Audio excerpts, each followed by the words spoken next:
আমি যদি মাইক্রো লেভেলে চিন্তা করি, আমি একটি কচুয়ার একটি এলাকায় আছি। সেই এলাকায় প্রত্যেকটি জায়গায় প্রতিযোগিতা রয়েছে। আগে আমরা একত্রে কাজ করতাম, যেমন বুলবুল ভাই আমরা জোট ছিলাম।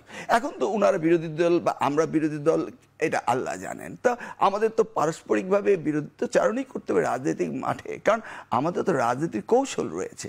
সেই ক্ষেত্রে দেখা গিয়েছে প্রত্যেকটি জায়গায় বিএনপি এ টিম বি টিম রয়েছে। ছোট ভাই বোরহান মামলা করেছে বড় ভাইয়ের বিরুদ্ধে, সেটাকে দেওয়া হচ্ছে পলিটিক্যালি কালার, কারণ বড় ভাই তাকে বি টিমে নিয়ে যাচ্ছে। সেই ছেলেটি যার বিরুদ্ধে মামলা করেছে সে তার আরেক বড় ভাইকে নারী নির্যাতনের মামলা দিয়েছে এবং তার মায়ের জানাজা যেতে দেয়নি। এই বিষয়গুলো এই ছেলেটি এলাকার সন্ত্রাস সৃষ্টি করছে, এখন আশ্রয় নিচ্ছে আরেকটি গ্রুপে গিয়ে।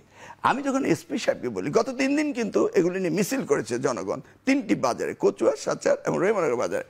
এসপি সাহেবরা অপেক্ষায় রয়েছেন কে নমিনেশন পাবে, কার দল ভারী হবে। তাহলে এখানে কি আমি বলতে পারি না প্রশাসনের দিকে তাকিয়ে তারা দেখছে মামলা হয়েছে, বরং দেখা গেল যে ওসি সঠিকভাবে কাজ করছে, ছোট ভাইয়ের মামলা বড় ভাইকে অ্যারেস্ট করেছে, সেই ওসির বিরুদ্ধে তদন্ত যাচ্ছে এবং প্রশাসন হয়রানি হচ্ছে ওসিকে নিয়ে।